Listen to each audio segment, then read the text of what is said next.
Dear student, myself Rajendra Asari, I am Assistant Professor in Computer Science Department at Government Bangad PG College, Didwan.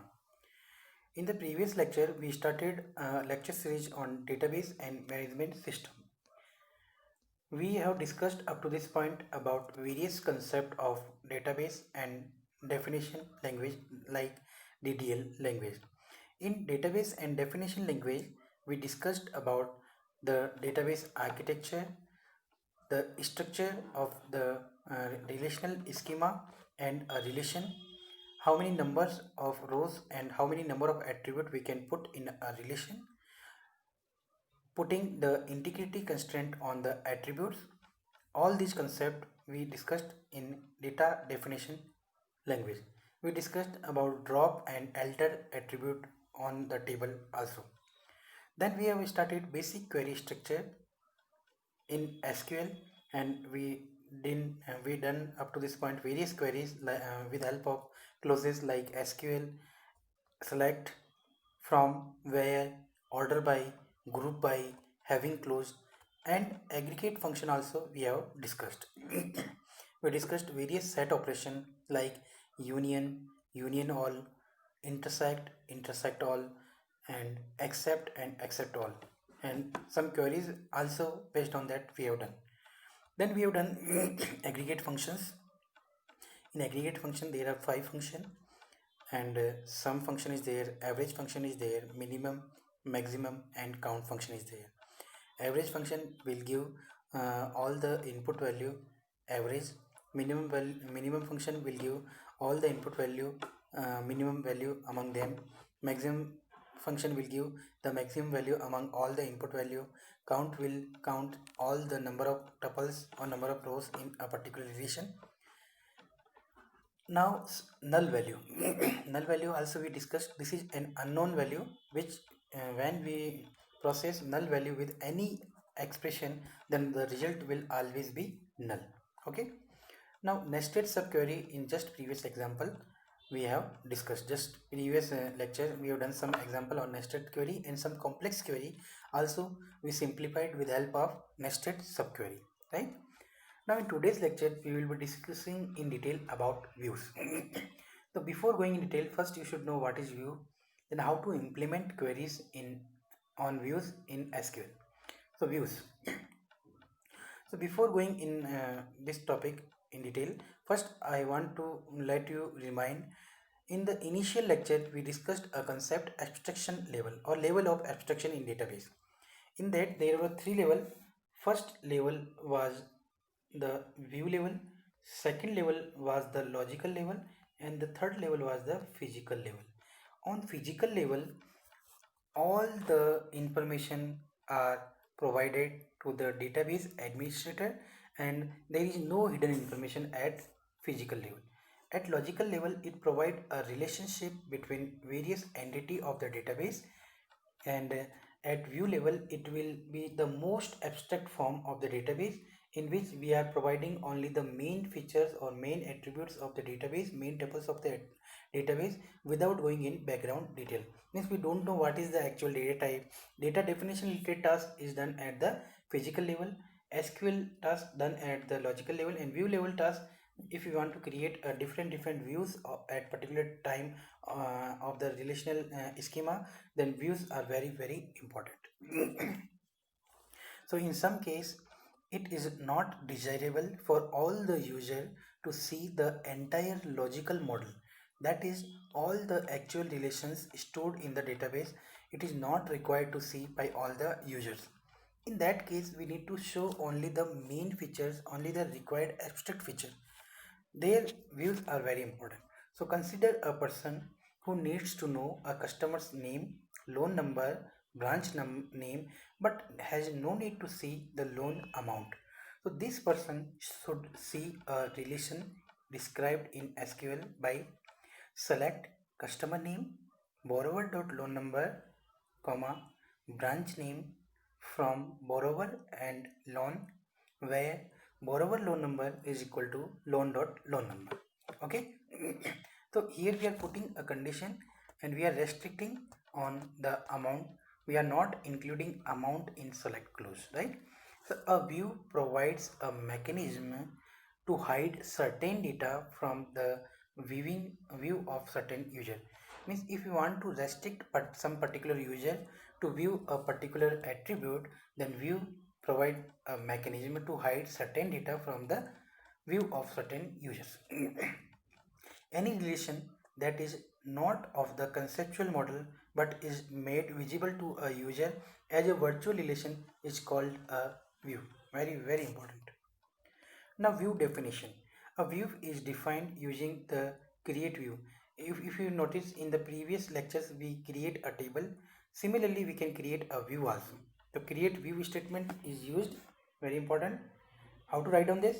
Create view, view name as, and after that we need to write down the query expression, where query expression is any legal SQL expression. The view name is represented by V. Once a view is defined, the view name can be used to refer to the virtual relation that the view generates. So in order to generate any virtual relation with a particular name, view can be very, very helpful. Okay, and once we define a view, that view name can be used to refer to the virtual relation that the view generates. So when a view is created, the query expression is stored in the database and the expression is substituted into queries using the view. Clear? Some queries are there. If you want to create some views, then how to do that? So a view consisting of branches and their customers. Suppose we want to create a view based on some branches and their customer, then how to do that? So we have to write down create view. After that, create view all customer as, and in bracket we need to write down the query and their customer and branch. So both the things are required. So we need to write down select branch name. We require branch name. If you go in this slide, I am taking the marker. Create view command all customer as, and here we need to write down select branch name, customer name, from where, from depositor and account relation, where depositor account number and account number should be same in order to remove the duplicacy. Then we are making this query union with what? This query union with, this is the query, and we are making a union. Select branch name, customer name from borrower and loan, where borrower loan number is equal to loan number. So in borrower and loan also the loan number is common, and in account and depositor the account number is common. If we combine both the query and if we create the view, then it will give a view consisting of all the branches and their customers, right? Find all customer of Paris branch. Particular Paris branch condition is given. Select customer name because we require customer name, and from all customer where the branch name is equal to Paris. Very simple query. Now view defined using other views. If we want to make relationship between two views, then how to do that? One view may be used in the expression defining another view. A view relation V1 is said to depend directly on a view relation V2 if V2 is used in the expression defining V1.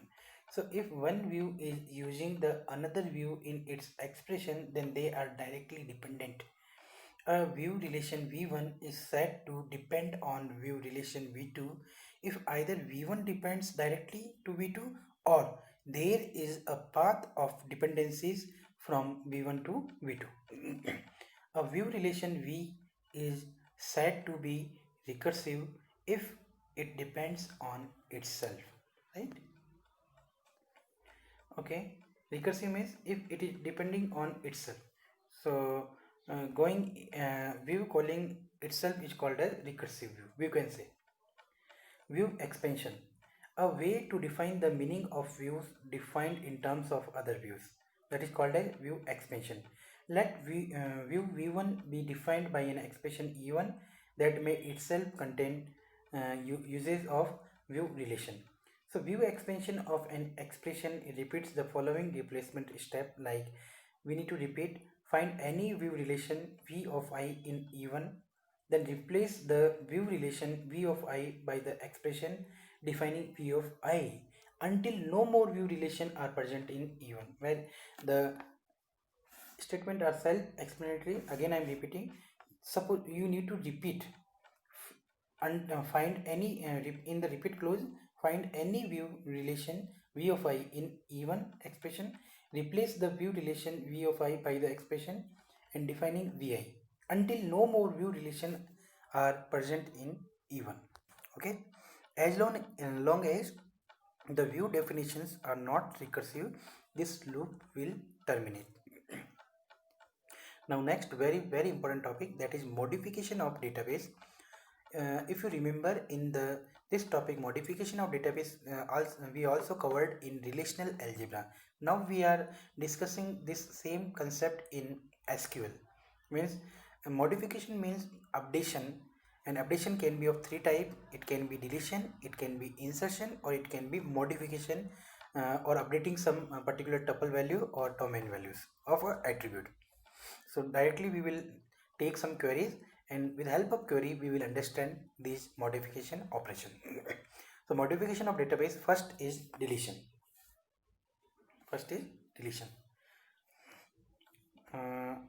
Suppose first query is delete all account tuples at the parish branch. The condition is first we need to pick parish branch and tuple, and then we need to delete. So how to write down delete? Delete from clause is used, delete from, and from which parish branch is related, and account information we need to delete. It means we need to take account relation. So delete from, and the relation name is account, and after that where the predicate is branch name is equal to parish. So this with help of this predicate it will pick all the entry corresponding to branch name which is having value parish, and from account table it will remove all those entry, right? Next is delete all account at every branch located in the city Nidham. So here the condition is different, so we need to write down the clause delete from account relation where branch name, and here we have written what, nested query, where branch name should be inside, select branch name from branch where branch city is Nidham. So here the branch city is important. In the previous case if you notice the branch name was important, here the branch city is given. So first we need to pick all the branch name entry which are residing under the city Nidham, and after that we will fetch corresponding account information. Clear? Some more queries are there. If we want to delete the record of all the accounts with balance below the average at the bank, if you notice here average is coming, it will first we need to calculate average, and then after that compare with this average, and below this average all the balances we need to pick. Okay, we need to delete. So delete from relation name is from account relation where all the balances which are less than of what, less than of average balance. It means in the nested query we are just calculating the average balance. So select avg in under bracket balance.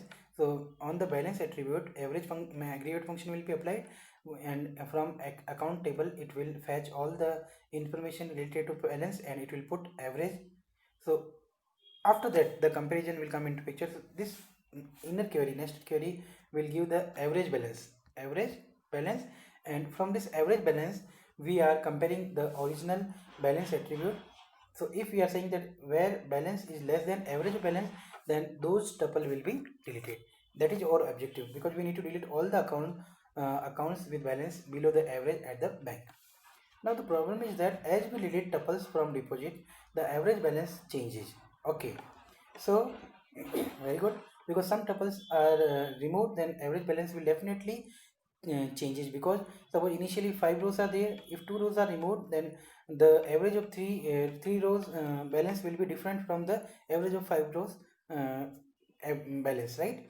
So the solution is first compute average balance and find all the tuples to delete.